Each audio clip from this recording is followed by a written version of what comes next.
오늘 이 설교 제목이 뭡니까? 십자가.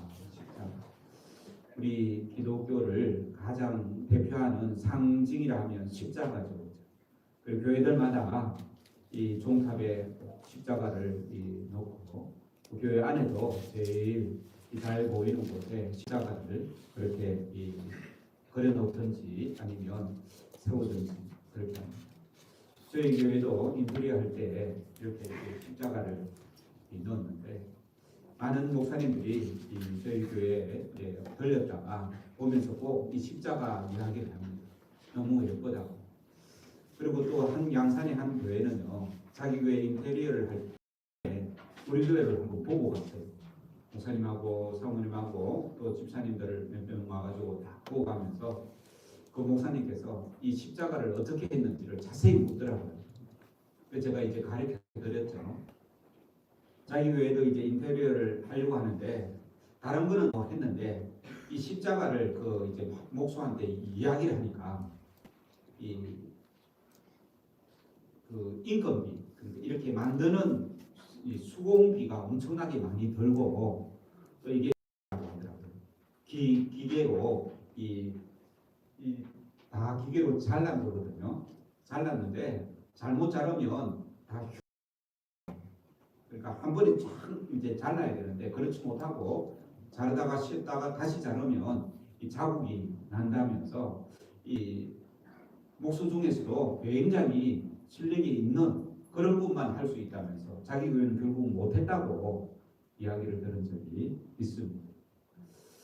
우리가 살아가는 우리 일본에 가면요 십자가 보기가 굉장히 힘들지만 우리나라는 어디 가든지 그죠? 어느 지역이든지 십자가를 볼 수 있지 않습니까? 우리의 신앙도 이 십자가의 신앙도 이 모두가 이 십자가를 바라볼 때 하나님의 은혜와 그 사랑을 배우게 되고 그 사랑에 감격하고 그 사랑을 노래하는 귀한 십자가입니다. 오늘 본 말씀이 바로 그 예수님께서 십자가를 지신 그 이야기, 그 예수님의 십자가에서 죽으심의 이야기가 기록되어져 있습니다. 그런데요, 예수님의 이 죽으심, 십자가에서 이 죽으심을 보는 이마다 각각 달리 보게 된다는 것입니다. 오늘 본문에도 보면 여러 부류의 사람들이 나오는데 그 사람들마다 이 십자가에 달리신 예수님, 십자가를 지신 예수님을 다르게 보는 것을 보게 됩니다. 처음 나오는 게 바로 로마 병사들이 예수님의 그 십자가를 어떻게 보는지에 대해서 기록하고 있습니다. 27절 이하에는 로마 병사들이 예수님을 재판이 끝나고 사형을 엄도해서 이제 내어준 그 예수님을 희롱하는 장면이 특별히 기록되어져 있습니다. 예수님께서 입으셨던 옷을 벗기고 그리고 홍포를 입힙니다. 홍포라는 것은 붉은 옷이다 그런 뜻이지 않습니까? 그렇죠? 이 붉은 옷은 그 당시에 왕족들만 입는 그런 옷이라는 거예요. 그러니까 엄연 중에 붉은 옷을 입히면서 네가 왕이 됐지라고 그렇게 비난하는 그런 모습을 봅니다. 그 다음에는요, 이 가시관을 엮어 29절에 그렇게 말씀하고 있죠. 그렇죠? 가시관을 엮어서 예수님의 머리에 씌웁니다. 무엇을 의미할까요? 이 왕이 썼던 그 왕관을 의미하는 거예요. 그래서 이 찌르는 이 가시관을 씌울 때 예수님의 그 이마에는 이 피가 흘렀었습니다. 그 다음 이제 이 29절 조금 더 읽어가면 갈대를 그 오른손에 들리고 라고 말합니다. 이 갈대는요 무엇을 의미하는가 하면 왕이 들고 있는 그 막대기 규라고 그러기도 하고 홀이라고도 그렇게 표현하는데 왕권을 상징하는 그 막대기 대신에 이 갈대를 이제 손에 들리는 것입니다. 그리고 예수님 앞에서 무릎을 꿇고 희롱하는 말이 있습니다. 몇 절입니까? 29절 마지막에 보면 유대인의 왕이여 평안할지어다 라고 이렇게 비꼬고 이 조롱하는 말을 하게 되는 것이죠. 그리고 예수님께 침을 뱉고 갈대를 빼앗아 예수님의 머리를 칩니다. 그리고 난 후에 옷을 갈아입히고 예수님을 십자가에 못 박으라고 골고다로 끌고 가시는 것입니다. 이것이 로마 병사들이 예수님의 그 십자가를 대하는 태도, 자세, 입장이었던 것입니다. 뿐만 아니라 39절에 보면요, 지나가는 자들이 그 모습을 보는 거예요. 예수님이 십자가에 달릴 때에 이 지나가는 사람들이 그 십자가에 달리신 예수님을 보고 머리를 흔들며 예수님을 모욕합니다. 40절 말씀 같이 읽겠습니다. 시작. 이르되 성전을 헐고 사흘에 짓는 자여, 내가 만일 하나님의 아들이거든 자기를 부인하고 십자가에서 내려오라. 네가 하나님의 아들이거든 십자가에서 내려오라 라고 이렇게 예수님을 모욕하는 것입니다. 뿐만 아니라 41절에는요, 대제사장과 서기관들과 장로들이 함께 예수님을 희롱합니다. 그 희롱하는 말이 42절, 43절에 기록되어져 있습니다. 같이 읽겠습니다. 42절입니다. 시작. 그가 남은 구원하였으되 자기는 구원할 수 없도다. 그가 이스라엘의 왕이로다. 지금 십자가에서 내려올지어다. 그리하면 우리가 믿겠노라. 그가 하나님을 신뢰하니 하나님이 원하시면 이제 그를 구원하실지라. 그의 말이 나는 하나님의 아들이라 하였도다 하면서 예수님을 희롱하고 조롱하는 그런 모습을 봅니다. 그리고 44절에는요, 예수님과 함께 십자가에 못 박혔던 강도들도 예수님을 욕했다라고 이렇게 기록하고 있습니다. 이렇게 십자가는 어떤 사람들에게는 조롱과 멸시의 십자가로 보이게 되는 것입니다. 그들은 하나님의 아들을 십자가에 못 박고 모욕하고 멸시합니다. 그들은 예수님이 어떤 분인지 알지 못하고 그랬다고 변명할 수 있지만 하여튼 그들은 욕하고 비난하고 손가락질하는 그런 자리에 서 있는 것입니다.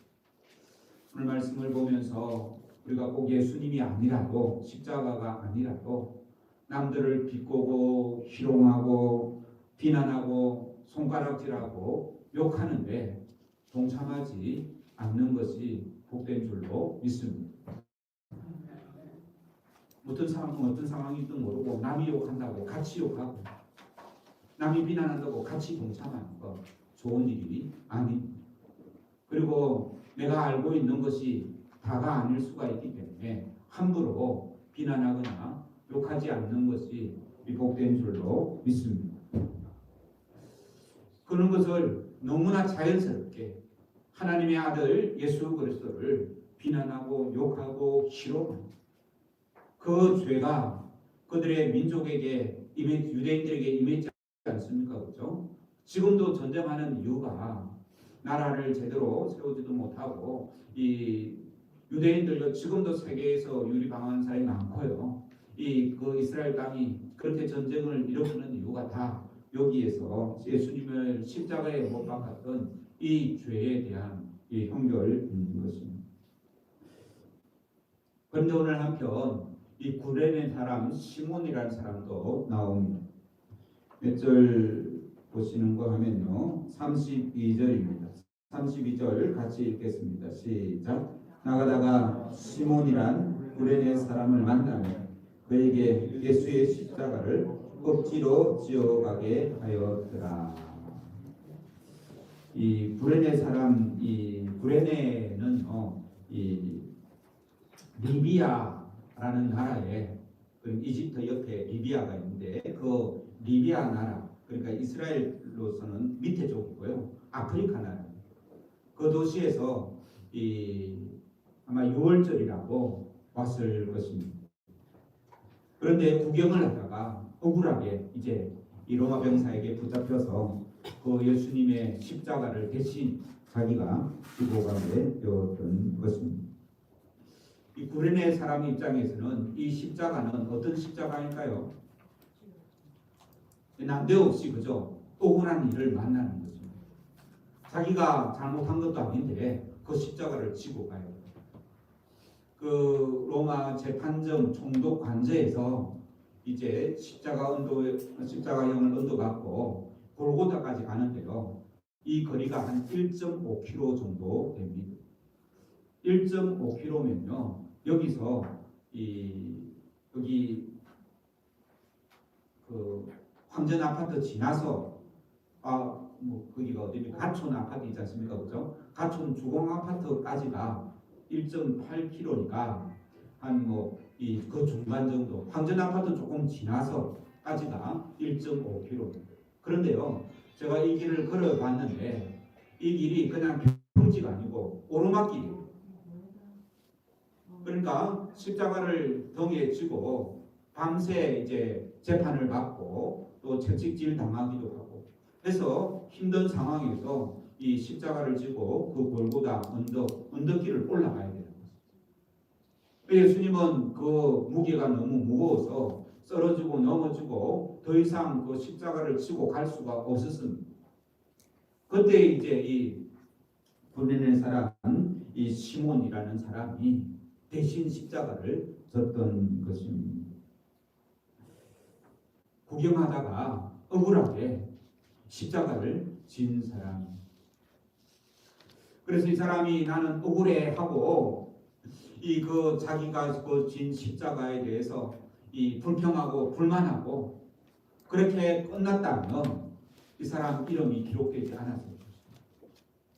그런데요, 이 사람 이름이 기록됐다는 말은 예수님의 제자들과 예수님을 따르던 사람들이 이 사람을 알았단 말입니까? 몰랐단 말입니까? 알았단 말입니다. 그전에는 몰랐겠죠. 그러나 그가 예수님의 십자가를 대신 지고 이게 무슨 일인가 깊이 고민하다가 이 하나님의 그 사랑을 발견하게 되고 그의 아들, 이 뒤에 성경에 아들 이름까지도 나오게 됩니다. 그러니까 이 사람은 억울하게 십자가를 지고 그것 때문에 어려운 일을 당했지만 그럼에도 불구하고 이 참된 하나님을 만나게 되고 참된 이 예수 그리스도의 이 신앙을 알게 된 그러한 사람인 것입니다.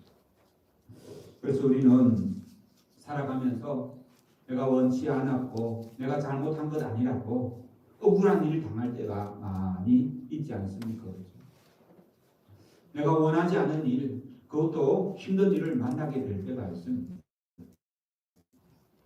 이것이 하나님이 나에게 주신 십자가구나. 구레네 사람도 이 시몬도 이 십자가를 지고 갔는데 나도 이 십자가를 지고 가야지. 이제 그런 자세로 이 구레네 사람 시몬처럼 이 십자가를 바라볼 수도 있습니다. 손해보는 일도 있고 억울한 일도 있고 이 고통스러운 일도 있습니다. 그럴 때 우리는 이 사건은 이 구레네 사람 시몬도 예수님의 십자가를 대신 지고 갔는데 라고 생각하면서 참고 이겨내고 끝까지 그 길을 걸어갈 수 있는 복된 은혜가 있기를 주의 이름으로 축원합니다. 어쩌다가 참 힘든 일을 휘말려 들 때가 있습니다. 어쩌다가 다른 사람에게 끌려서 아니면 속아서 교회에 왔던 사람들도 있습니다.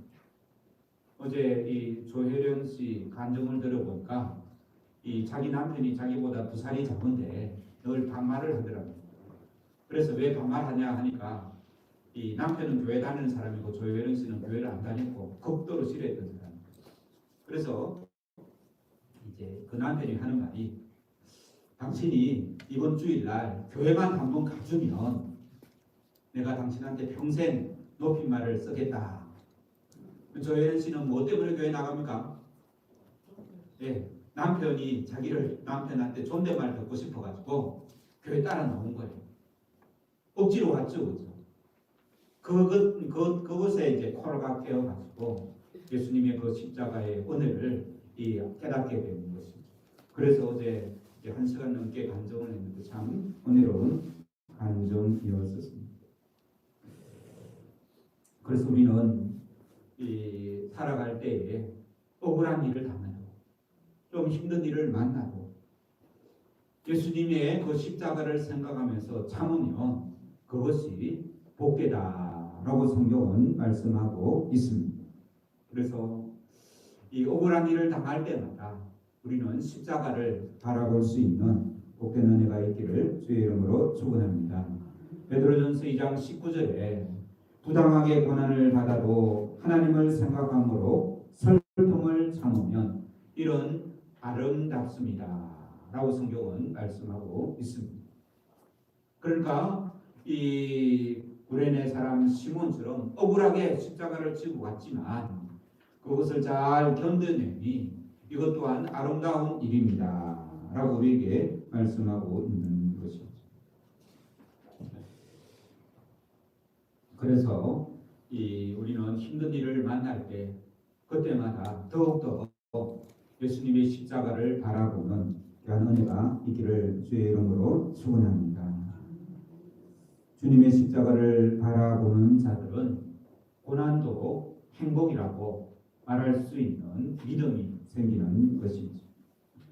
눈물 날 일 많지만 기도할 수 있는 것, 억울한 일 많으나 주를 위해 참는 것, 행복이라는 이 찬송가의 이 가사 일부분인데요.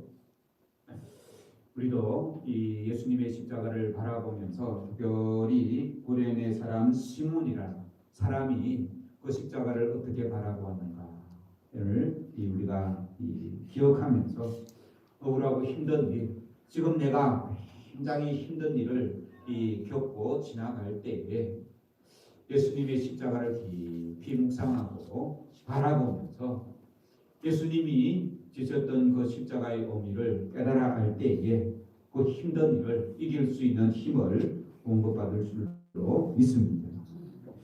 그러면요, 이제 지나가는 사람들 또 여러 입장에 있는 사람들의 모습을 살펴보았고 또 이 구레네 사람 시몬의 입장도 살펴보았는데요. 그러면 정작 이 십자가를 지신 예수님의 입장은 어떤 입장이었겠습니까? 예수님의 입장은 그 십자가는요, 그냥 우리 대신 받으시는 진정한 고난의 이 십자가였습니다. 몇 절 보시는가 하면 34절 보겠습니다. 34절 시작.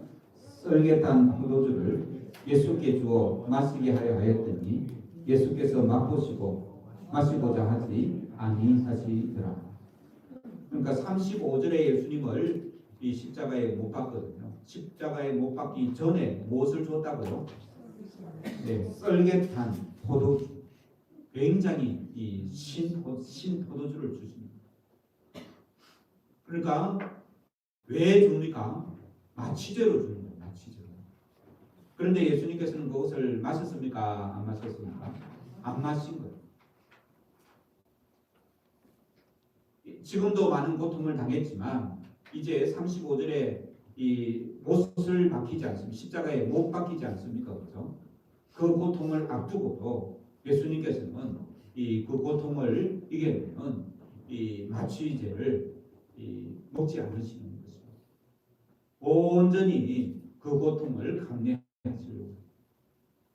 제가 귀 수술하고요 난 후에 통증이 얼마나 심한지 이 마취제를 계속 놔달라 했습니다. 이 진통제 있지 않습니까? 진통제. 그러니까 진통제를 조금 넣으니까 조금 나은데 조금만 지나면 또 통증이 오지. 그런데 이 살인, 이 발과 이 손에 이 못을 박히는 그 고통을 그대로 당하신 분이 우리 주님이십니다.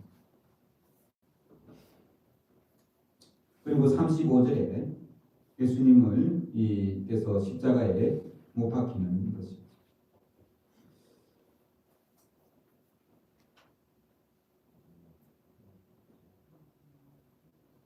이 십자가의 이 형은 발목에다가요 십자가를 못을 박고 이 발등에 박고 또 이 손에도 이 못을 박는 그러한 이 아픔을 실제로 당하십니다. 그래서 보통 십자가에 달리면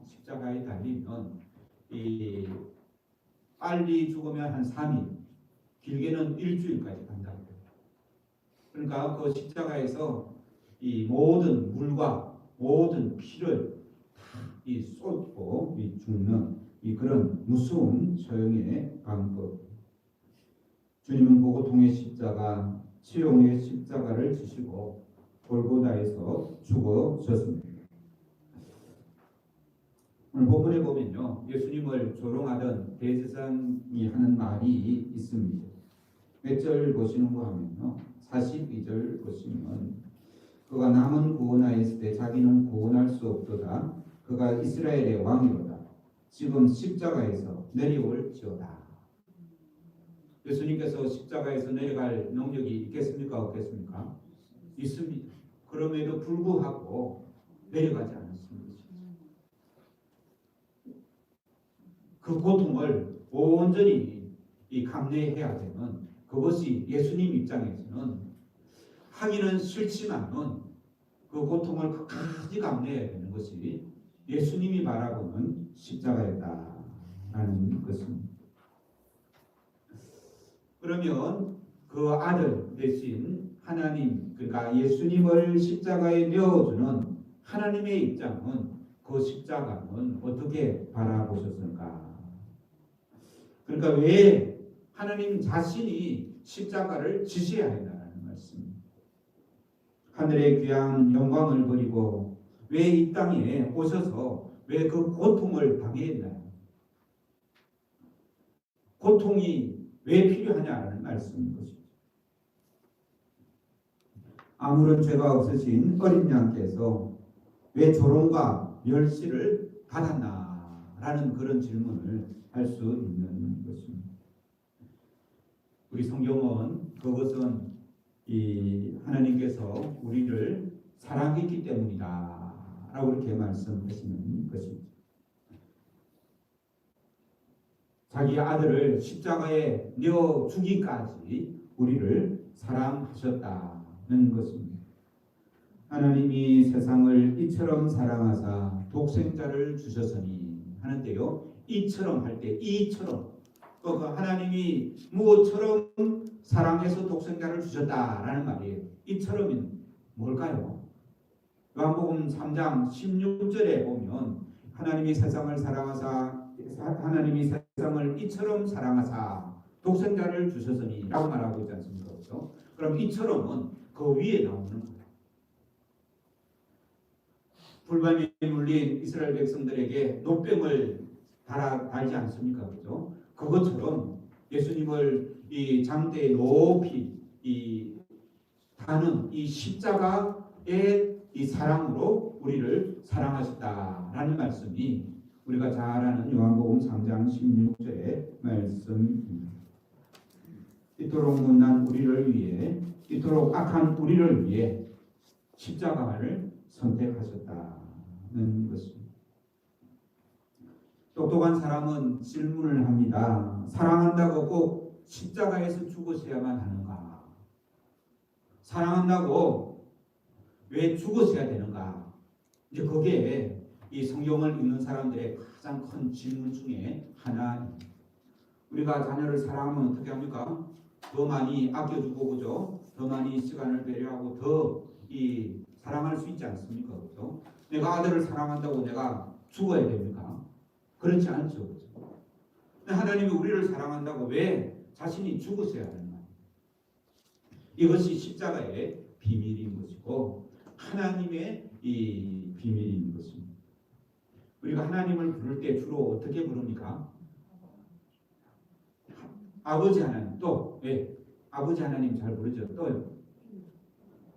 주여, 주님, 하나님은 나의 주님이십니다. 그렇게 고백하고 또 앞에 붙이는 거 있지 않습니까? 사랑의 하나님, 여호와 하나님, 또 자주 안 부르는 거 있는데 사랑의 하나님은 굉장히 잘 붙이는데 공의의 하나님은 잘 안 붙입니다. 사랑의 하나님 하면서 기도를 하지만 공의의 하나님 하면서 기도를 안 한다라는 거예요. 근데 하나님은요, 그 하나님의 속성에 사랑도 있지만 공의라는 이 공의의 하나님의 그 속성에는 공의가 있습니다. 공의라는 말은 죄하고 가까이 있을 수 없는 그런 것을 말합니다. 거룩하신 하나님, 공의로우신 하나님.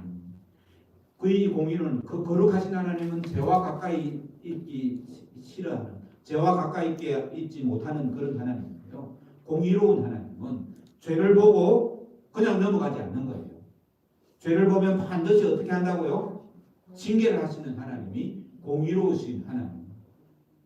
그러면 사랑의 하나님은 용서해 주시는 하나님이잖아요. 그죠? 용서해 주기는 싶은데 또 공의로운 하나님이에요. 죄를 그냥 용서해 주시는 않는 거예요. 그 죄에 대한 값을 반드시 치르도록 하시는 분이 하나님이시라는 거죠. 그러면 인간이 하나님을 떠나 죄에 빠져서 죽을 죄에 빠졌습니다. 그러면 그 죽을 죄에 빠진 우리 인간을 사랑하면, 그래서 죽지 않게 하려고 하면 그 하나님의 사랑의 속성에는 그냥 사랑하고 그냥 우리를 살려주면 되는데, 공의의 하나님의 입장에서는 죄에 대한 대가가 있어야 되죠. 그렇지 않습니까? 그 죄에 대한 대가를 우리 인간은 지불할 수가 없는 것입니다.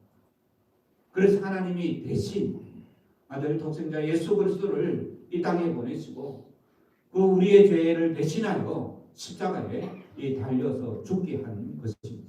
이것이 하나님의 방법이고 이것이 하나님의 공의입니다.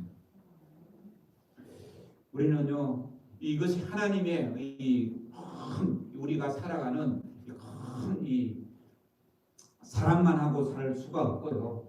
희생하고 이 값을 대신 지불해야 되는 그런 또 이 땅에 또 하나님의 나라의 원리가 있는 것입니다. 그래서 하나님을 떠난 인간은 그대로 두면 죽을 수밖에 없는, 영원한 죽음밖에 없는 우리 인생인데, 영원한 생명을 주시려고 예수님이 대신 죽으신 것이 바로 십자가인 것입니다. 이 십자가의 비밀을 하나님의 입장에서 이 십자가를 바라볼 때에 이 십자가의 은혜가 얼마나 큰지 깨달을 수 있는 것입니다. 그래서 이 십자가를 바라볼 때마다 이 하나님이 이 나 대신 죽으신 그 십자가의 은혜를 가볍게 생각해서는 안 될 것입니다. 우리의 죄를 대신해서 우리의 죄를 사하시려고 예수님께서 십자가에서 죽으시고 피 흘리신 것입니다. 마태복음 26장 28절 그 전에 배웠는데요. 이렇게 기록하고 있습니다. 이것은 죄 사함을 얻게 하려고 많은 사람을 위하여 흘리는 바 나의 피고 언약의 피다 라고 예수님께서 말씀하시고 실제로 십자가에서 그 피를 흘리신 것입니다. 이 피는, 십자가의 은혜는 어떤 은혜라고요? 우리의 죄를 사해 주시는 그 은혜인 것입니다. 그래서 십자가의 은혜를 아는 자는 죄에서 자유하게 될 줄로 믿습니다. 예수님께서 우리의 모든 이 죄를 용서하시고 모든 얽매인 것을 풀어주시는 예수님의 모습입니다. 어제 그 조혜련 집사가 간증할 때에 자기 어머니를 그렇게 미워하고 어머니에 대한 안 좋은 감정이 너무 많았다. 어릴 때요, 너는 태어나지 말았어야 돼 라는 말을 듣고 엄마가 그런 말을 자기한테 했다고 합니다. 그러니까 어릴 때 그 상처가 평생을 가지 않습니까? 그런데 그가 예수님을 믿게 되니까 그 엄마에게 평생 가졌던 그 원한의 감정, 그 악한 감정이 사라진다는 것입니다. 우리도 예수님께서는 우리의 모든 죄를 대신하여 죽으신 그 십자가의 은혜를 바로 깨달아 알고 우리가 죄책감이나 또 이 원망의 마음들, 이런 모든 것들이 해방되는 놀라운 은혜가 있기를 주의 이름으로 축원합니다. 특히 예수님의 그 십자가를 바라볼 때마다 죄책감에 사로잡히는 사람들, 그 죄책감에서 해방되는 은혜가 있기를 주의 이름으로 축원합니다. 사탄은요 하나님의 자녀들을 늘 참수합니다. 네가 이런 죄를 지었고 네가 짓게, 네가 뭐 잘한 게 뭐 있어, 네가 이런 이 죄도 지었잖아, 이 죄도 지었잖아 하면서 우리를 참수하는 게 누구라고요? 예. 하나님이 아니라 사탄이야. 하나님은요 네가 그런 죄를 지었지만 내가 대신 죽었다라는 것이 하나님이 십자가의 은혜입니다. 네가 죄를 지었지만 그 죄가 어떻게 됐다고요? 네. 내가 다 네 죄를 대신하여 피 흘렸다라고 하시는 분이 하나님이시고요. 그래도 네 죄가 남아있어, 네 죄가 나빠라고 이 참소하는 자가 사탄이라는 거죠. 우리 마음속에 그 사탄의 말과 하나님의 그 십자가의 음성이 늘 싸웁니다. 그럴 때 우리는 누구를 붙잡아야 되겠습니까? 십자가의 은혜를 붙잡아야 되는 거죠. 그래서 우리는 십자가를 바라볼 때마다 나를 위하여 대신 죽으시고 우리의 모든 죄책감과 우리의 모든 무거운 짐을 대신 져주신 그 예수님의 음성을 듣는 놀라운 은혜가 있기를 주의 이름으로 축원합니다. 그것을 내려놓아라. 내가 네 죄를 질 것이다. 내가 네게 평화를 주겠다. 더 이상 내 자존감을 해치지 마라. 너는 내 아들이다. 이는 내가 너를 내 피값으로 주고 샀기 때문이다. 라고 말씀하시는 것이 바로 십자가에서 하시는 주님의 말씀인 것입니다. 이사야 53장 5절 말씀을 읽고 마치겠습니다. 이사야 찾으실 분은 다 찾으시기 바랍니다. 이사야 53장 5절입니다. 구약 성경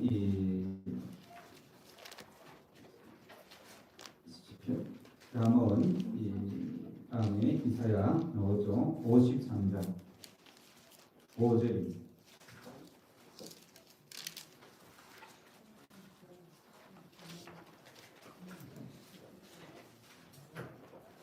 (1033페이지) 1033.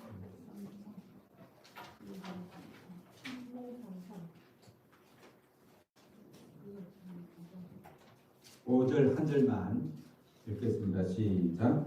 그가 찔림은 우리의 허물 때문이요 그가 상함은 우리의 죄악 때문이다. 그가 징계를 받음으로 우리는 평화를 누리고 그가 채찍에 맞음으로 우리는 나음을 받았구나. 십자가를 바라볼 때마다 이 말씀 구절을 생각하면서 그 십자가의 은혜, 주님께서 우리를 모든 죄를 사해 주시는 그 놀라운 은혜, 그 은혜 안에서 오늘 우리가 이 설교들에 불렀던 찬송 십자가 내가 처음 볼 때에 나의 모든 고통이 사라져 벗어 눈은 밝았네 담내 기쁨 영원하리라 라는 찬송을 우리도 할 수 있는 그런 은혜의 신령